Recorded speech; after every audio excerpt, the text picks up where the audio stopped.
This is a different type of video. I'm going to be ranking the 10 vehicles I've been driving around in for the past 9 years, and I'm going to give you some insight into what I think about them. Here's my top 10 ranking of all the cars I've driven.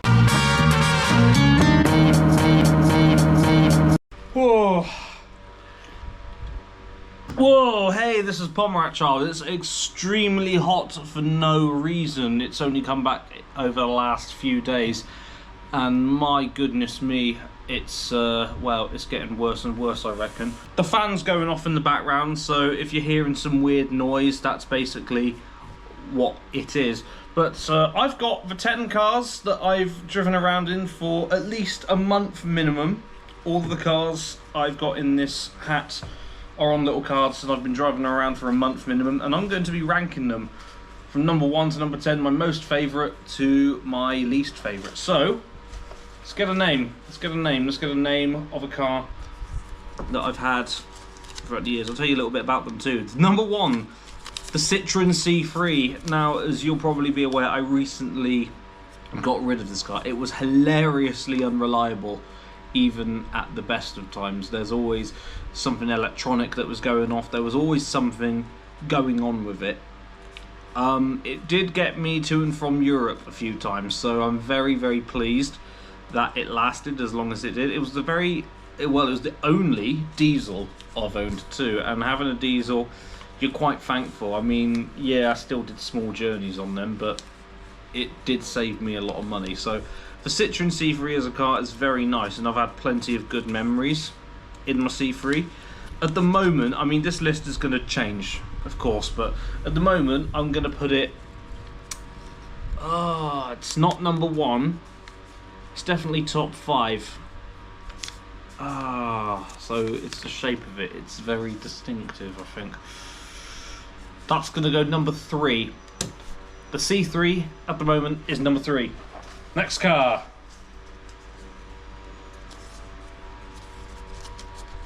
Suzuki Alto. Wow, this is going to be a very underwhelming video. So Suzuki Alto, I owned 2 of these. I had this for about 2.5 years, and it got me to Europe too. I drove it to Germany in 2018, the Suzuki Alto. The only things that went wrong with it were suspension. So I never had an engine light once in all my time owning that car, and replacing the tyres, they were quite cheap because it's a very small car. I realised recently I am a very big fan of very narrow cars, or just cars with a very short wheelbase. So they were just nippy, they were good to go around. Going on fuel was really good too. I remember going to Cornwall a few times in it. It's a great little thing. And I was gutted when I had the choice to buy my Alto back in January. I had the option to do that, but the seller didn't want to sell it to me. He needed it gone, well, in a few days' time, and I wanted it there and then. And basically the seller was messing me about. If you're watching this, you're a dick. No, genuinely he was. Well, I came all that way, for Christ's sake. I wanted a car, man. I made my intentions clear. That car, nonetheless, is number 1. That specific car at the moment, the one that I didn't get sold, there's loads of things wrong with it now, so I kind of gave it up at the right time when I did. But if I saw a Suzuki Alto on sale, I would buy it in a heartbeat. Alright, next one.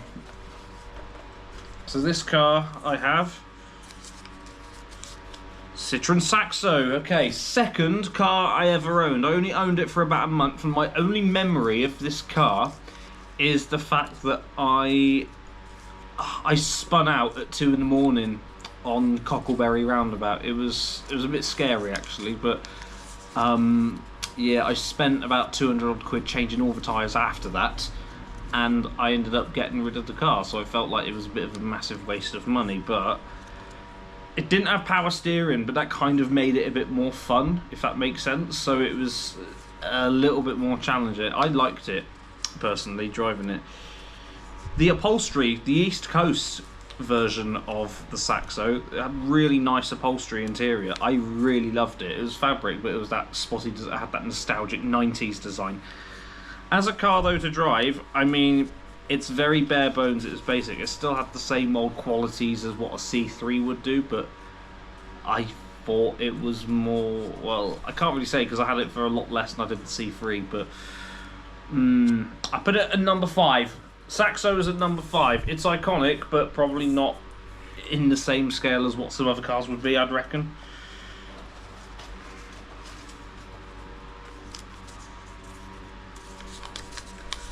Ford car, right. That, this, oh god. I had this for about 6 months, 2017 to 2018. Turns out it is a big fan of rust.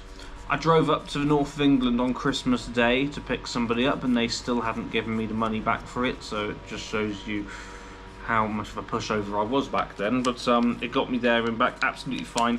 One thing that annoyed me about this car, this one didn't have a rev counter, and I'd only been driving for about a year and a half at that point, so I was still technically on the 2-year probation, and it was a little bit, it was just me finding my feet. As a car though, pretty good to drive, good on fuel. It's mainly average, if I'm honest. It's not as iconic in the Saxo in the way that, yes, it's a very nice car, but to drive, it was nowhere near as exciting, I don't think.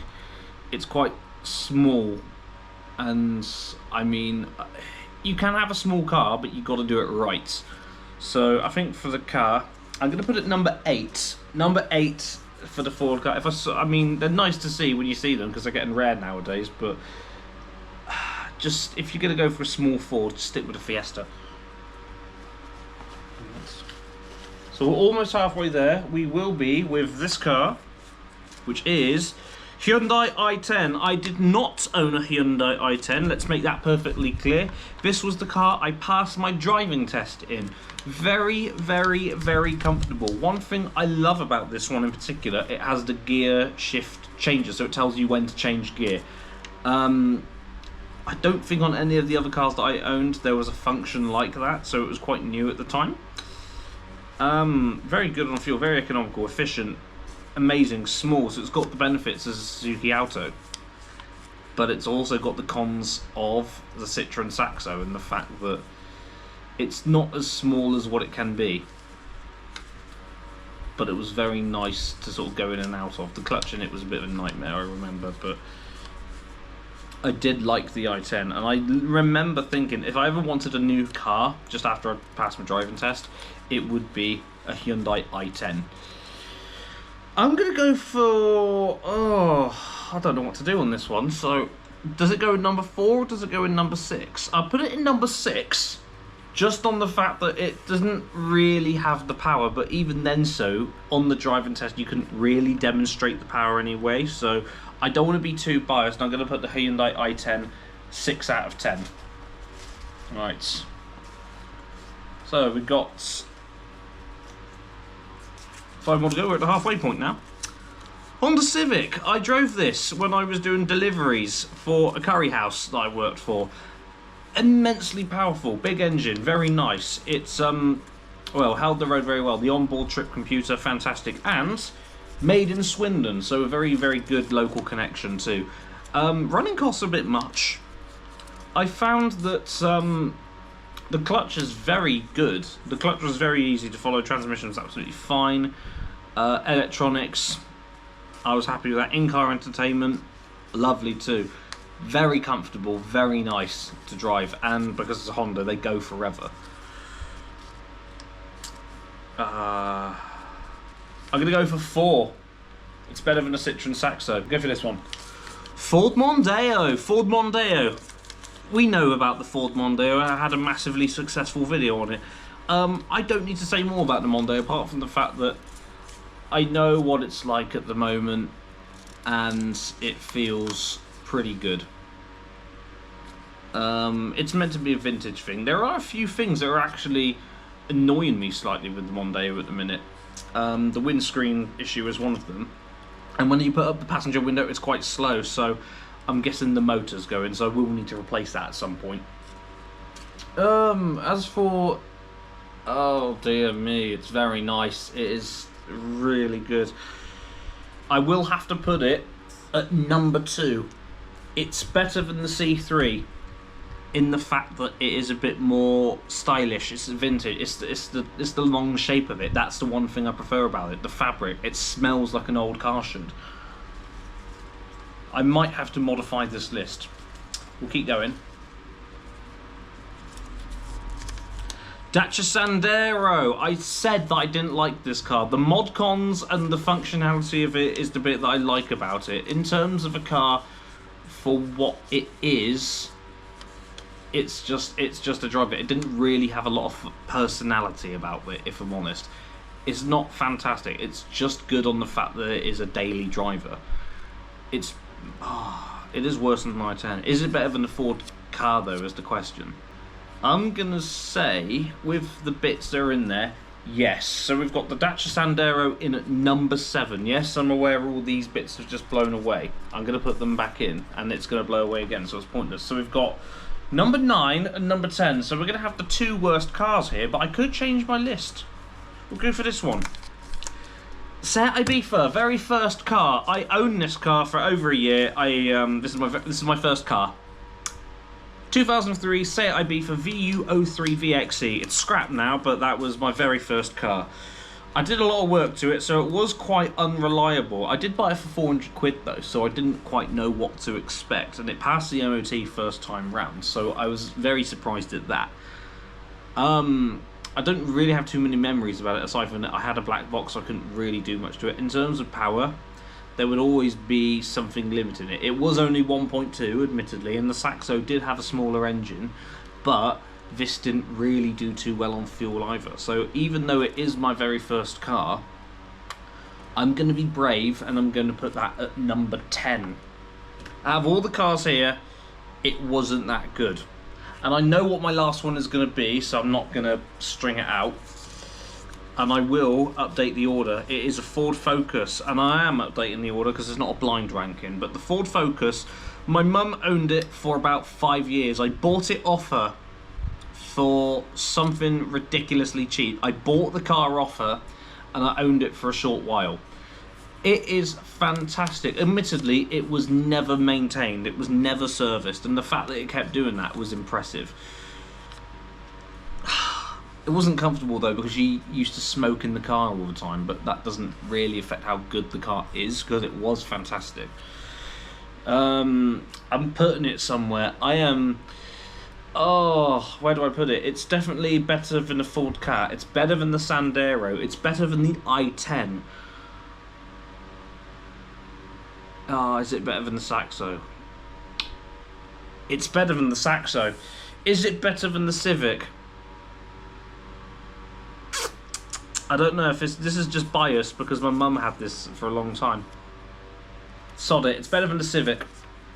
Number 4, so my final list for all of the cars that I've driven about in my favourites, my personal preferences, and I am going to rile up opinions with this, from worst to best. At number 10, we have the Seat Ibiza. At number 9, the Ford Ka. At number 8, the Dacia Sandero. Number 7, the Hyundai i10. Number 6, the Citroen Saxo. Number 5, the Honda Civic. At 4, the Ford Focus. At 3, the Citroen C3. And at number 2, the second best car I have at the moment, well, I've ever driven, Ford Mondeo, the one that's outside now, and the best car I've ever driven around in and owned and, you know, driven about whatever. The Suzuki Alto, very small, lightweight, fantastic car. I've been obsessed with these. At some point, if I ever go back to India, I would be bonkers enough maybe to buy one. There was one that my friend had. He's got family who live in India. They had one as a personal car. We drove about in it. Fantastic little thing.